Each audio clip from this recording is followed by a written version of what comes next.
Welcome to The Abundance Journey, the show that helps spiritual entrepreneurs create an abundance mindset that accelerates revenue. Secretly, everything you experience in your life is actually abundance. Once you understand how to activate abundance, you find yourself in flow with your business and clients, so it's easy to create the revenue you want. The Abundance Journey is the only show that activates abundance for you, so you enjoy rapid results in your business. Here's your host, the Abundance Ambassador, Elaine Starling. Hey, what is hiding your light? I really want to know. I mean, what about your gifts that the world aches for you to bring forth? Tanya Gioia wants you to dance to your own rhythm. Tanya knows that for every single addict, 5 people are impacted. When you work with women who are dealing with addiction and women who are dealing with people who have addiction, you heal an entire generation. And honestly, Tanya's been through all the challenges that you're familiar with, striving for a career to make her whole, chasing a man to fulfill her, jumping unhealed into a second marriage, managing new babies and an addicted husband, as well as her own codependency, running her own business, thinking that enough money would save her. Well, finally, Tanya decided that she deserved more in her life, more from her life. She set out to learn everything. She went to AA, Al-Anon, Celebrate Recovery, deep therapy using EMDR, and she decided to help heal others who share similar challenges by getting her professional coaching certification. Now Tanya works with women who want to finally heal their marriage and family while supporting their husbands through recovery from addiction. She uses her unique Dancing with Joy process to help them become the women her husband cherishes and the mother that places God and love first to create a truly connected, loving, and supportive family. Tanya, I'm so glad you could join me today. Elaine, like I said earlier, you need to be my copywriter. You so well. I'm really enjoying the whole. Why I reached out to you was joy, the abundance of joy, and the abundance in the journey, and all those types of things. They just fit with everything that happens for you, not to you. It's so true, and it's one of the hardest things to really wrap our heads around and to cope with and figure out how to manage. So I would really appreciate it, Tanya. I know you gave us a little bit about your background and some of the struggles that you had, but why are you so passionate about what you're doing with women to help them deal with those in their lives who are addicts? I'm going to frame it in a little, in a little almost proverb that you've heard before. Is if you give a man a fish, you feed him for the day. If you teach a man to fish, you feed him for his lifetime. If you teach a woman to fish, she teaches the community. That's why I'm so passionate. As I'm raising 2 boys right now. The one has just graduated from high school, one a couple years later. I see the effects of what we as unconscious parents did in our striving and struggling as these young men are coming up. I don't want that in my grandchildren, their children and their children and their children. Why I'm so passionate about this is of those 5 people that are intimately affected by addiction, by the addict, be it workaholism, pornography, drugs, alcohol, all types of things, the person who is always standing there is either the wife or the mom. And what I learned was she is the expert on the whole family. Instead of running to somebody else to give her the advice that she needs somebody who can co-create with her, who can stand next to her instead of imposing things on her. Because I don't know if you've experienced this, Elaine, but there are a lot of women in your audience who have, is you get up in the morning and you know the temperature of your household. You know the vibration of your household. You know what's happening. So how can you get the skills as the expert in your household to make that shift, to make that generational legacy shift for everybody in the family?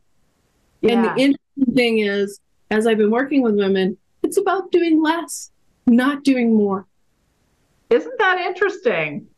Isn't that interesting? Well, I want to make sure we kind of bridge the gap, because obviously you're working with women who have someone who is an addict in their family. Yes. And I'm talking about abundance. And there's actually a connection here. So, Okay. And no two people ever define abundance the same way. But given the kind of work that you do and the transformation that you create with your clients, how would you define abundance?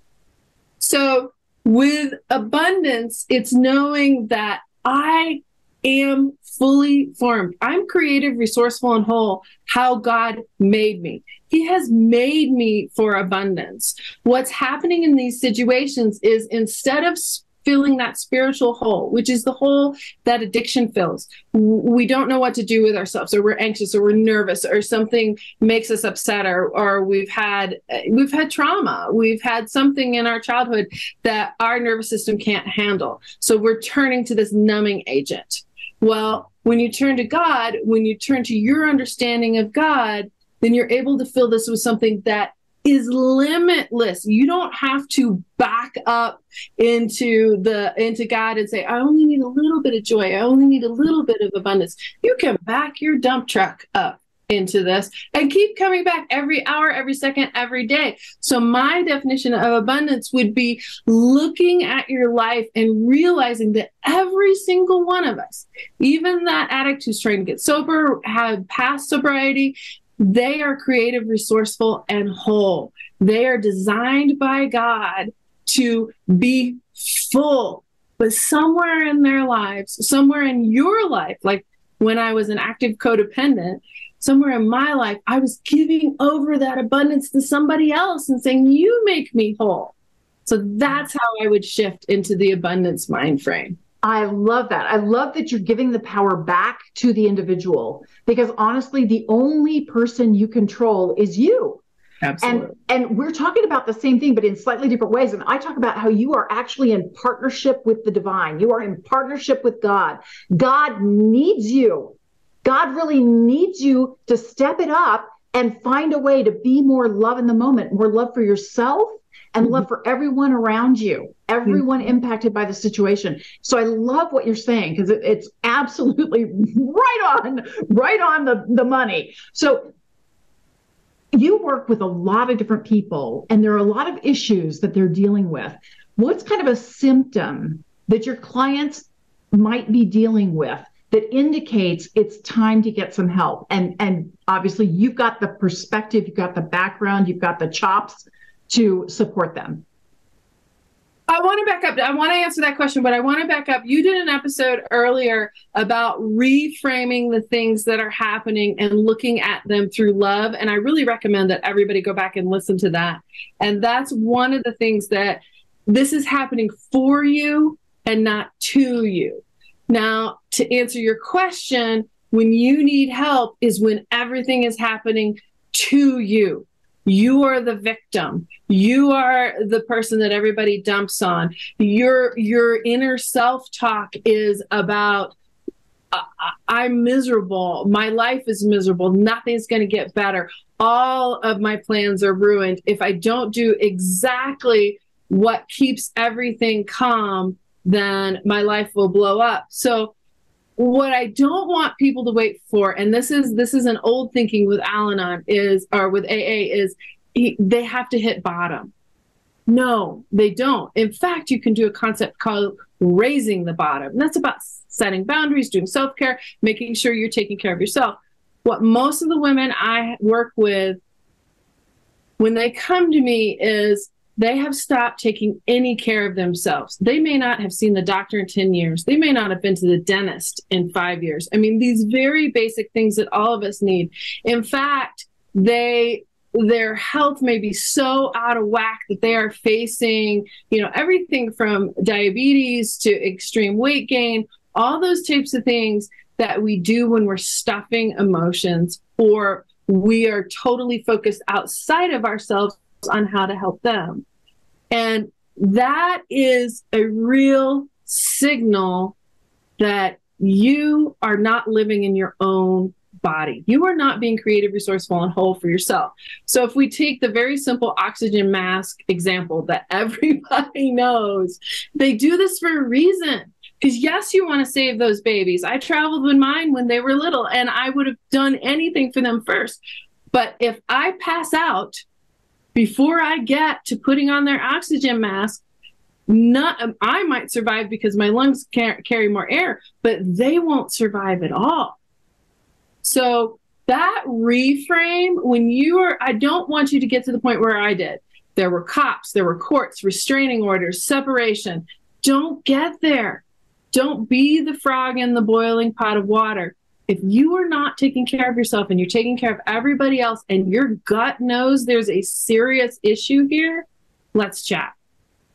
Wow, that was so powerful. I've been trying to write like surreptitiously because you're saying so many things that we all need to hear.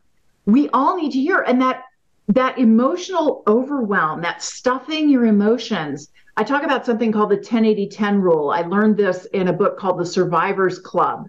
And it's really fascinating. The 10-80-10 rule was discovered by a guy in Britain who trains special forces operatives who are literally in life and death situations.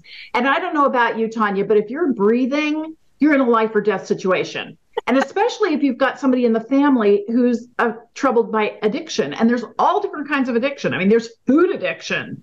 There's lots of different kinds of addiction that people are struggling with. And the cool thing about the 10-80-10 rule, he realized that when the stuff hits the fan, about 10% of people are natural leaders. They quickly assess the situation. They understand the resources, the skills of the team. They assign things, and let's make this happen. 80% of people are followers. They don't have a plan, but they know there's a leader somewhere, and they've got a plan, and I can just participate and help them out, and we're going to get where we need to go. So 80% of people are followers. The final 10% are in such a state of emotional overwhelm. It doesn't matter what you do. You can put them in the lifeboat. They'll still fall out and drown. You absolutely cannot get their attention because they are in such a state of panic and emotional overwhelm. There's no need to go there. The biggest thing that flips the switch for you is curiosity. When you get curious, all of a sudden it stops being about you, and it's like, what resources are available to me? Where is a leader who might have some great ideas? How do I get a hold of Tanya? Right? It's you have choices you didn't realize you had. And it's so valuable when you realize you're not alone. There are so many people that have gone on this journey before you, and they've paved the trail. They've put in rest stops. There are fast food joints along the way, and they can take you to the scenic overlook. So I love what you're doing, and I really appreciate what you're talking about. Now, there's a challenge that I'm very familiar with. And the biggest problem I find is that something has to change internally before my clients can really experience that external thing that they're after. What do you notice with your clients? What has to change inside for them to experience a completely different way of being? Thanks for asking that question, because that's kind of the key, and most people don't want to hear it. And this is going to sound really ugly. If you married an addict, you didn't marry him because you were well. There was some piece that said, I need some healing, and I'm going to connect out of often what they call a trauma bond to try and heal that. So that sounds ugly and awful, but here's the key. Your survival, your growth, your blossoming is not dependent on that other person. When God talked about setting people as one, coming together as one, he was talking about, follow me here because I'm going to use words that confuse me too. He was talking about two whole people, WHOLE, coming together and creating something new, not two holy people, HOLE, who had all these broken pieces trying to weave together something that remained broken. So if you take two whole people, put them together in a HOLY relationship, they create something completely new. But if you are turning to your partner to fix you, you are looking in the wrong direction. And I know a lot of that sounds ugly. When that woman is able to see, hey, I made a decision. It was a decision out of the best that I knew at the time, trying to heal myself. And now, because this is a Christian coaching group, now I know that my alignment here has to be right before my alignment here. And the idea is a two-legged stool doesn't stand, but a three-legged stool with God, husband, and wife stands. Now, let me put a caveat. I am not saying that if you are being physically, mentally, or emotionally harmed, you do not need to possibly separate, especially physical harm. But I am saying that you can, especially if your husband is on the road to sobriety, really begin to heal yourself. Because what we statistically know is if the family takes care of their issues often first, the addict has the best chance for staying sober. Because the addict didn't come out of nowhere. They came out of a family. Yeah, that's the thing. We all think that, well, the problem is so big, who am I to think I can do anything? One of my favorite quotes is, if you think you don't matter, try going to bed with a mosquito. If you're too small to make a difference. Yeah, we've all had that. It keeps you up for hours, that darn mosquito. So the only person you can change is you. And when you make the effort to improve that divine connection and really own your power of who you are and the skills and strengths and talents that you bring to the table, and instead of looking for external validation, remember the importance of internal validation, looking in the mirror and acknowledging the beautiful person that you are and all the gifts that you have to share. That makes all the difference in the world. It really does. When that woman owns that she is creative, resourceful, and whole because she was made by God, and because she is, not because, you did it some of my intro of finding the right relationship, having children, finding the right job, building the right business, doing the right money. That is not making me whole. God is the only one that connects me to make me whole. And when I begin to step into that power, I can, as you talked about with love, I can lovingly make changes. And we're not at all talking about bringing a bat. The opposite of addiction is connection. So it's addiction, connection. So if I bring a bat, I'm doing the exact opposite of what I need to be doing. That is so true. And I know one of the things that people often struggle with is they think, oh, well, I want that perfect relationship where there's never any conflict. There's never a disagreement. That's not a realistic relationship, because I refer to it as the divine. You say the word God. God wants you to experience a certain amount of contrast. Our entire life is made up of contrast. It's hot or it's cold. It's yes or it's no. It's right or it's wrong. And that contrast is there to inspire us to grow, especially to grow into love, which is what the divine, the God, is all about. So it's okay that you have a little bit of strife in your life, because it's always God going. And I love this little bell. It's like my favorite little bell. See the smiley face? That's God going, sweetheart, honey bun, you saw that there was a problem. This is your sign. Yes. We expect you to show up with more love for yourself and for everyone involved. Yes. And that's how you heal yourself. Yes. Yes. And you've walked really into my specialty in the program is wives, mothers will pin their hope on, okay, he's sober. Well, sobriety is not unlike the marriage ceremony. You needed to do it to go on to the next thing, but it's the beginning, not the end. So this person who may not have had feelings for 10 years, 30 years, however long, is suddenly like a newborn. They're experiencing all of this. They're trying to figure it out. So the problems that have always been there will continue to be there. Now you can begin to effectively work on them. I'm not saying sobriety is not necessary. What I'm saying is it is just the opener. So that's my specialty. Is women will say, well, he's sober, shouldn't everything get better? Now it's fairy tale land and it's the white knight and everything's fine.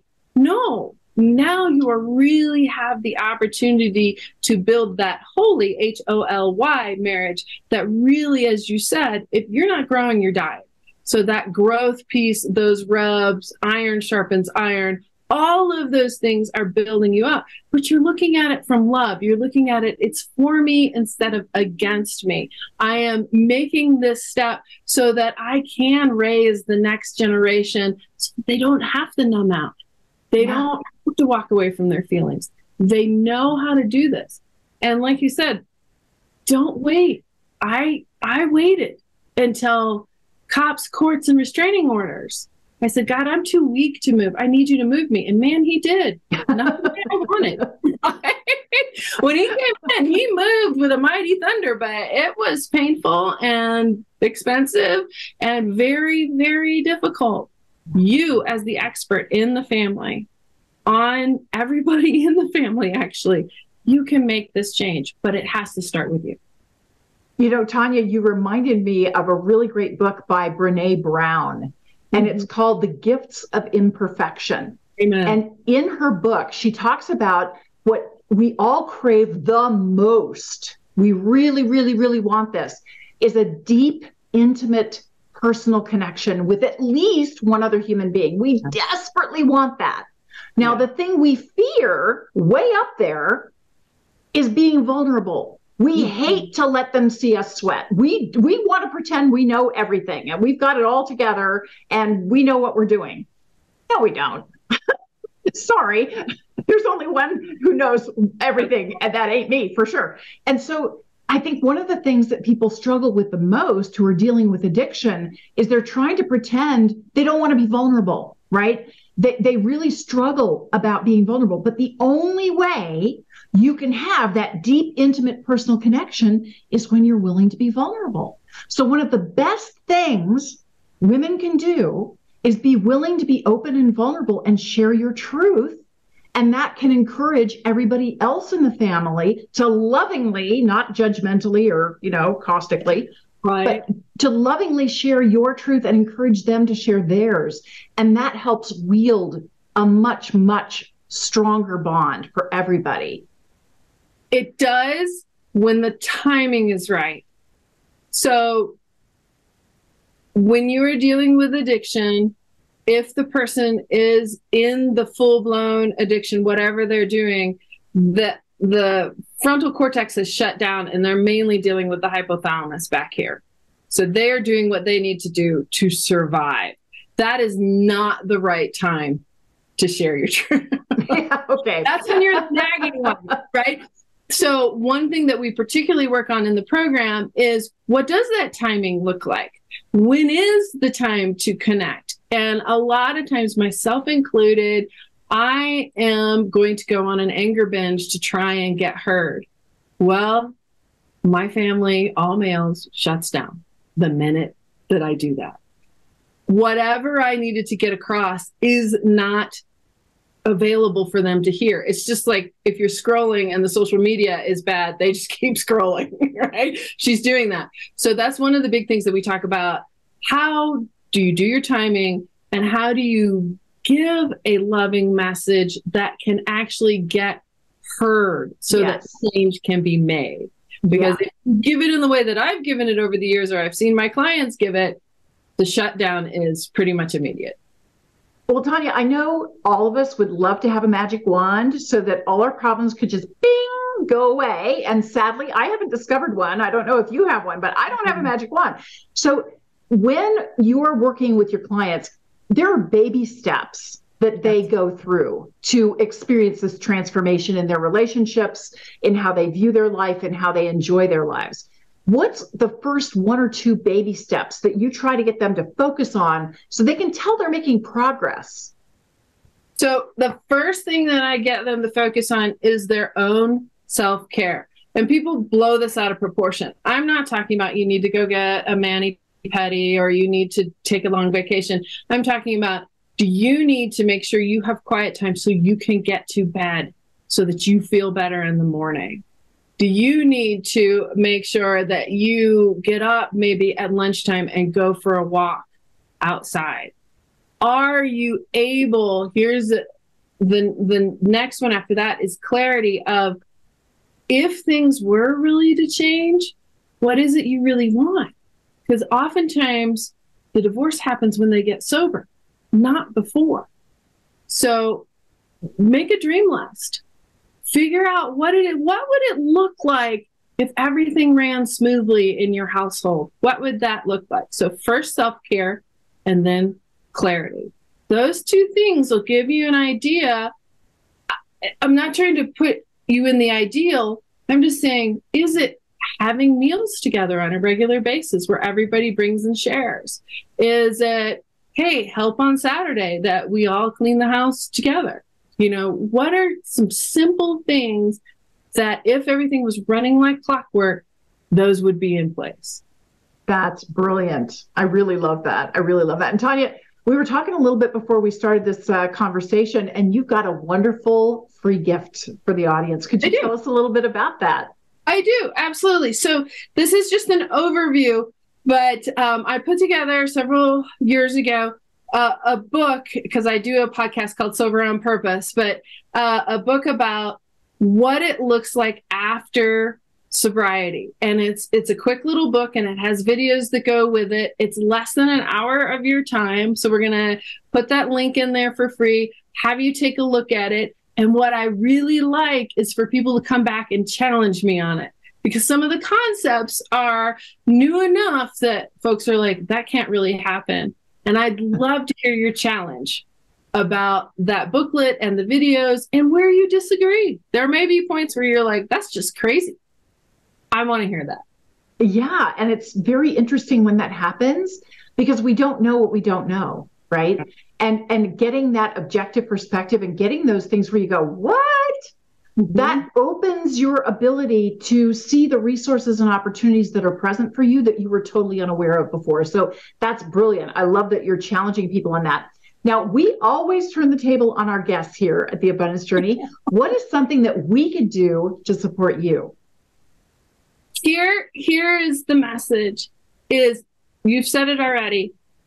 You're not alone, and you have the ability to change things generationally. So carrying that message, I think, is absolutely huge. And I really appreciate the opportunity to share this on your podcast, to get it out, because I've listened to several other episodes in the context of where you are already going. Excellent. Thank you so much, Tanya. And I really appreciate the work that you're doing in the world, because so many of these women feel desperately alone and they just don't see a way out.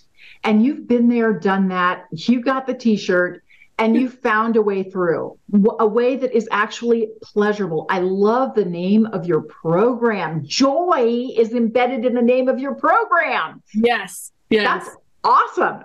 That is fabulous. Thank you so much for joining us today. You've given me a huge dilemma. I have to activate abundance, and I can only pick one thing that you talked about. And I've got an entire page of notes here. So thanks for that.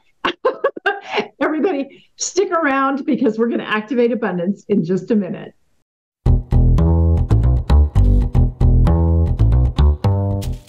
So are you ready to activate abundance in every single area of your life?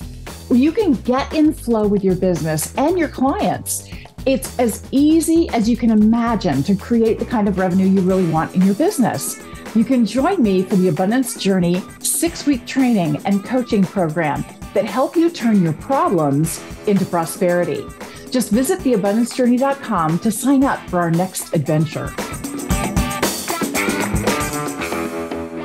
I absolutely adore Tanya Gioia. OMG. This woman really understands the struggles that so many people are dealing with when they've got a loved one who is facing addiction problems. And being able to help them overcome that makes all the difference in the world. Because like she said, when you teach one woman how to overcome these issues and how to stand up for herself and believe in herself again, all of a sudden, the entire community is transformed. So I love her mission. I love what she's doing. And I learned so much from this particular interview. I really hope you go back and listen to this again because it's so good. And I took an entire page of notes and I can only activate one thing. So obviously I'm really grateful that I got to have the time with Tanya today because she opened up my thinking. You know, she was talking about how timing is really important when you're dealing with an addict. There are certain times when you can speak your truth and times when not so much. And so that was a really good, real reality check for me, and good for me to hear that. And there were so many brilliant things she had to say. So very grateful that she's there. Step 2 is acknowledge something you heard that was like a big aha for you. And I could only pick one. So the one I'm picking is when she said, addiction is the sign of a spiritual hole, Hole, like there's something missing on a spiritual level. And unfortunately, instead of seeking that divine connection, that connection with God, and coming from that space, we fill it with things that really don't solve the problem. We fill it with too much food or alcohol or gambling or shopping or anything that could possibly be an addiction. That realization that it's just a sign of a spiritual need, that was like, bing, I got it. I really thought that was profound. The third step is to appreciate the difference it can make in your life. Well, it's going to make me so much more tolerant towards people who are struggling with various addictions. I can really relate. I can really understand because I know your spiritual connection is unlimited. And when you don't feel like you have much of a spiritual connection, like you can't really rely on God, you can't rely on the divine, you don't know what to expect or how it works, you feel like you're bumping around in the dark with blindfolds on. It's scary. It's really scary. So I can relate to people so much more, and I feel like I'll have a much better connection with people, and I can meet them where they are instead of trying to pull them into where I am, because that can be too big a step sometimes. And you really have to be aware of where people are and what they're ready for. I loved that about what Tanya had to say. The fourth thing is to activate abundance. I recently discovered there are actually 3 ways to activate abundance. So the first one, pull out your calendar and schedule it on your calendar. The second one, create an anchor, a little trigger that reminds you how you want to show up. The third one is to make a declaration of what you are going to do that's going to be different about how you work in the world because of this insight that addiction is the sign of a need for a deeper spiritual connection. That's all it is. It's a sign of a need for spiritual connection. For me, my antenna are up now. So I'm really dedicated to understanding what are the barriers that people are dealing with and what is needed for them to get through those barriers. So for me, that declaration is really paying attention to what's going on, noticing, using all my senses, and also the words that they're using to hear the barriers that they're dealing with, the limiting beliefs that they have, and the tools that they're using to try to solve that. Because I know, and I'm sure Tanya knows for sure, that spiritual connection makes all the difference in the world. It really does. Step 5, celebrate your progress. Yes, this is what it looks like when it's working. You're making progress. It's those baby steps. Baby steps are really all that's important because you're making that forward movement to fulfill your dreams and make a difference and make it happen. My commitment is I want to continually expand that spiritual connection that I have. That's a pretty darn good relationship with the divine, but it can always be better. It can always be more. And I love hearing from people who have a slightly different take on things because it expands my awareness and it opens me up for more and more opportunities to increase and enrich that divine connection. I am so grateful for this incredible experience and this wonderful opportunity. Thank you for joining me today. Make sure you tune in next time for The Abundance Journey. You've been listening to The Abundance Journey Show with Elaine Starling. Visit theabundancejourney.com/podcast gifts to access today's gift, as well as gifts from our other guests. Tune in every week to activate abundance in your life and business. If something resonated with you, please share it with your friends so they can benefit too. Keep activating abundance, and we'll see you in the next episode.